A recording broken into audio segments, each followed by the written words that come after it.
All right. My name is Matt Minich here for Orange and Black Insiders Bengals Chalk Talk. Thank you for joining me once again. We are on to week 17 of the NFL season. The Bengals in a close one and a very exciting matchup last week with the Miami Dolphins. Coming up short, but walking away knowing that they have the number one overall selection in the upcoming NFL draft, which I think a lot of fans, that is what they were hoping for going into the game, was to lock that up. And, they came away with it. But, the Bengals, after a slow start, they rallied. They took it to overtime, made it really exciting. And I don't think any of us really considered that a tie did the same thing until we got into that situation. We got to the end. It was like, oh, hey, a tie would, everybody wins with that, so to speak. So, but not where it ended up going. They do lose the game in overtime. So slow start, as I said, and the Bengals gave up 2 TDs on their first 2 drives to the Dolphins. The Bengals also went 3-and-out offensively on their 2 first possessions. In total, they went 3-and-out on 5 of their 7 first half possessions. That is a stupid number. To having that many possessions, lets you know teams are not really holding on to the ball for very long. So slow start. But they didn't go away. There's some flashes of some really smart play calling. In particular, the quick out to Ross to set up the field goal before the half. Great call. Awesome call, especially going to Ross, who they had been attempting to get the ball too deep over and over again. So kudos to the coaching staff on that. I thought there were some flashes of some really good things out of this coaching staff from the play calling on the offensive side of the ball. The defense definitely struggled. They gave up a ton of passing yards. They had a few 3-and-outs themselves. When they could come together, they were getting it done at times. But definitely came up short, and it was something that hurt this team. Gave up quite a few points. So they fell behind quickly, and they were down 12-35, rallied, came back, 23-point deficit, and they were able to take it into overtime. They scored twice, including two 2-point conversions to tie the game in the last 30 seconds. So this offense overcame some penalties and sacks, which, if you read my work last week, you know that was a big problem I had with this offense, was they couldn't do that. They were frequently failing to do that. This time around they did it. So huge to see that. Definitely big to see that they are improving in that area, getting better, and moving forward with things. So, big game. Still, they need to learn how to win, and that's going to be a big piece of it, and something that we need to see out of them coming forward. And a first-round quarterback helps with that, but that's not what it's all about. It's definitely a big piece of it, but they need to develop some things outside of that. And that's something that they need to do. But really, here in this game, they showed some great flashes, overcoming some adversity. They were not good on third downs overall, but they were good on fourth down. They were 3 for 3 on fourth down conversions, and they needed to be. They had some key ones that they had to pick up. Tyler Boyd, took some criticism for calling out fans for rooting for a loss, for rooting for a draft pick rather than for the team to win. And, really this week, he's hurting on that last drive, drags himself upright to make sure that they were able to spike the ball, give them a chance to take it into overtime. So I guess what I'm trying to say is he's backing up his words. and you want these guys to be out there and fighting, competing, and they're not going to be happy with people that don't see it that way. So as far as I'm concerned, the things we're seeing out of him, all very positive. And when this team's better, we'll be here. You know what I mean? That's a guy fighting and competing, and at least he's not just saying that, and then you're not seeing him out there competing. Not you can see from that play, and you can see from an excellent performance he had on the day, how much he cares. What kind of fight that guy has in him, and what it really means to him. So, great performance from Boyd. And like I said, just this offense in general, just the way that they were able to overcome and fight back to get into this thing, seeing some very positive things, some things that we were really looking for out of this team, and that they're going to need moving forward. Because as I said, it is about building a culture of winning. It's about learning how to win in key situations, how to keep fighting when you're behind, how to show resiliency. I think our defense has at times showed some resiliency. I think they compete. A lot of assignment problems, a lot of alignment problems, a lot, not the right personnel necessarily. But they're competing. That's one good thing you can say about them, where I don't think that that's always been true about the offense. We haven't seen them overcome that adversity and fight back until this game. I think, to me, the ideal ending to it would have been a block at the end, at least getting that tie, and having something to show there. But now moving forward, they're going to get into Cleveland, and this team needs that win. This team needs that win. The first pick is locked up. It's secured. They need that win at home. Something positive for Andy Dalton. I think we forget. He was never a world beater. He was never the driving force that was making this team competitive. But there were a lot of good years with him. He's done a lot of good things here, and he deserves to go out, on a positive note. So, it's definitely will be good to see a win this weekend. Let Andy go out high. Let him go out on top. Let him have the fans at these Bengals fans out there cheering for him, not cheering for a Bengals loss, but cheering for Andy to finish up on top. And for this team to do some positive things. So, in that way, I think, it was the Tua Bowl last week, even though it was really the Burrow Bowl.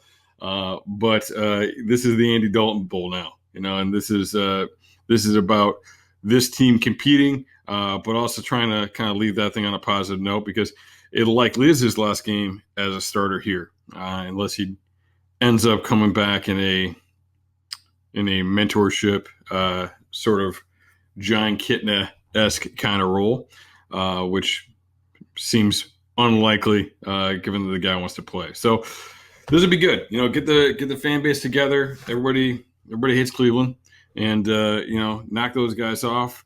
And then Cleveland is a team that they got the quarterback with the first overall pick.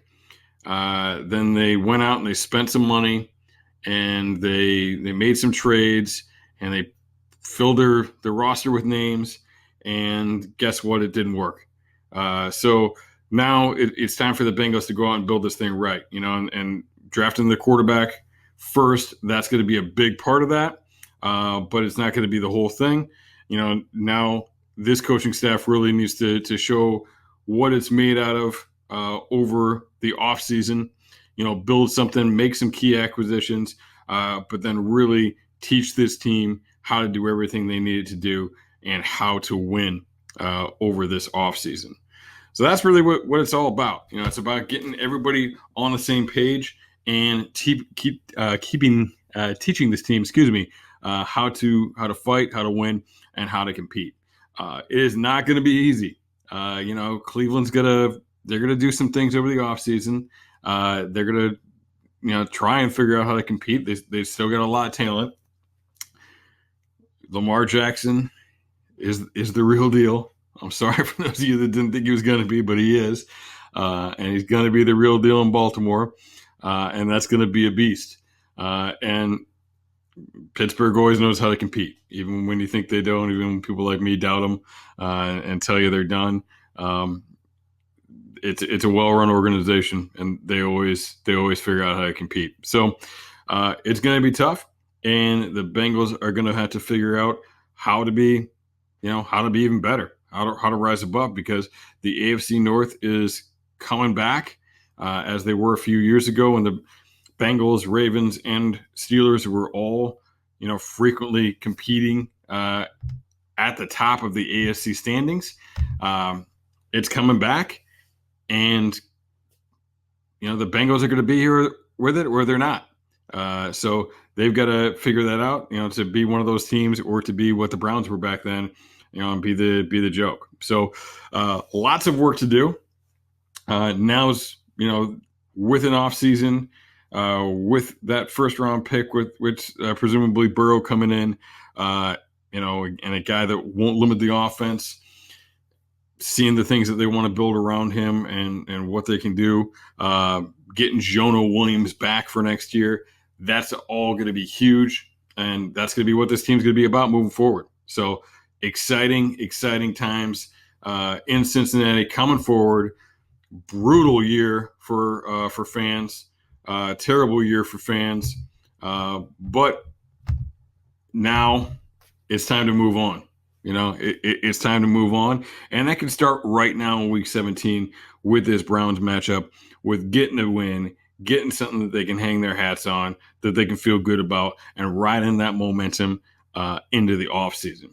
Because all those things matter, right? People will tell you momentum doesn't exist even in games. It does, and sports psychology is a thing for a reason. And it's a thing with NFL athletes and every professional sport. It's a thing with Olympic athletes. It's a big thing at every level of competition. And I think it's something that we overlook. So wins are important, and having that momentum and doing some good things, continuing to hopefully build on some of the good things in the comeback that we saw in this game, and keep moving along for this team going forward.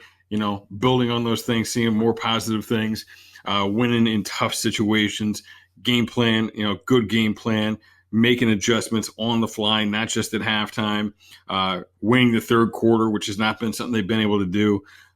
Doing all those things against this Browns team, that's checking the boxes. It's starting to do some things, and it's starting to build some confidence, and it's rolling and giving you some momentum moving into the next season. So all things that we definitely want to see. Now, in this game, we saw a decent amount of Darius Phillips. He played quite a bit on special teams, about a third of the snaps on the defensive side of the ball. Now, as we move forward, William Jackson is out for Week 17. So that opens up an opportunity. Will we see more of Phillips? Definitely hoping to see more of Phillips. I think we've all been waiting for this for quite some time. So take a look at some of the key plays. Now, the Bengals, one of the big issues they have, they don't get a lot of turnovers on defense. Even when they're playing well on defense, they're not getting turnovers. This team needs to generate more. Phillips is an exciting player, and he's that kind of guy. He gets turnovers. He makes plays when he gets the ball in his hands. Excuse me. That's why he's a kick returner too. I think watching the NFL 100 all-time show, it was kind of interesting that most of the top defensive backs were also kick returners. So something of note there. So looking at this guy, we want to see him get out there, and he was matched up when he got in there on Devontae Parker, and we'll see on his interception late in the game. He's the left corner, matched up, pressed on Parker. Doesn't use his hands, right? Not a jammer. That's not his game, right? He's more of a smooth mover, right? So he's got a glide step, and then he works towards the sideline, right? Parker takes the outside release on the vertical route, and Phillips cuts down the horizontal space. I think players are always worried about getting beat deep. All right, they're worried about getting beat deep, but getting beat horizontal is bad too. Right. So when a player releases outside and vertical, it's not enough to just keep running vertically down the sideline and make sure you stay on top of him. You got to cut down that cushion. And what that does is it makes him take his route even wider, which cuts down the space that the quarterback has to complete the ball. It makes it a real tight window and creates an opportunity for interceptions, which in man coverage, you don't always have an opportunity for interceptions because you're not playing the quarterback. You're not looking at the quarterback. You're just playing through the receiver's hands. That's why, those guys, real man corners, consistent man corners, they're not always getting a ton of picks because you get more picks in zone. But he presses that, all right, cuts down that gap. And then as Parker turns to look at the ball, he turns as well, plays the ball. He's in position. He earned the right to look for the ball. And that's what you have to do when you're playing man. You can't just, look for the ball whenever you want. You've got to earn the right by being in good position, and then you're reading that receiver. His eyes get big, his hands go up, you know that thing's coming, and Phillips takes that ball away. So great job by Phillips, and something we need to see more of that. We need to see more of him. So hopefully this is an opportunity in this final game with Jackson out, unfortunately, that we could turn it into a positive and see more of Phillips. So Phillips had a couple of pass deflections in overtime as well. And again, playing on the left corner against Devontae Parker, playing loose against Devontae Parker, and Parker's going to run it out. Now, Phillips does a good job where he's patient. Parker's a speedy guy. He's starting to break down that cushion. Phillips isn't freaking out. He doesn't really lose any ground. All right, which as a receiver, you want to make that corner turn and start to head backwards. He doesn't really lose any ground here, though. All right, so he cuts basically right with Parker, and that puts him in good position where he can undercut the route, and he's about a step short of being able to pick that thing off, too. That would have been a huge play in overtime. All right, so excellent route there. I mean, he mirrors basically the receiver's route. Does a great job there playing the ball, and really excellent job by Phillips. I mean, this is a guy that we need to see more of. We need to figure out what he can do and get him out there because he is an excellent athlete and he's a playmaker. And this team and this defense in particular need playmakers. We need that guy on the field. So they got to figure out how to do that. All right. And then moving along, like you see a little bit more physical out of him as well. So playing the left corner. And in this case, he's a little bit looser on things. All right.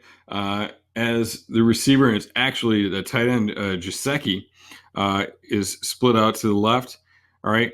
As he comes to the inside of the backside of trips, all right, Phillips breaks on it, and this is a bigger guy. This is a tight end, and Phillips breaks on him, really breaking towards the ball, but ends up going right through the man to get to it, and it's no catch. Phillips coming through, being physical, and able to make this not a catch by playing on through it. All right, showing his strength there, flexing the guns at the end. So this is a really good player and guy that's out there competing, and we need to see more of this guy. I mean, plain and simple, we need to see more of this guy. So that's an exciting thing to look forward to in Week 17. All right, so if you are listening to the download version of the podcast, we are going to go to my interview with James Rapien, who Bengals fans know real well, right after a quick little break here. If not, if you're watching me on YouTube, appreciate you watching. I'm sure you like those Phillips clips, but make sure you download and check out that interview with James. Very good information and a guy who's very tight with both the Cleveland and Cincinnati markets. So we'll be here in the offseason as well. Appreciate everybody who listens, who downloads, watches on YouTube every single week. It is not easy being a Bengals fan, but hey, there's a lot of us out there. We're still out there, and we're still going to be there. So bright days moving forward. Hopefully that starts this weekend. Continues in the spring with that number one pick and beyond in the draft, and better days to come next fall. Hopefully, looking forward. So, go Bengals, and we will see you next week and all off season.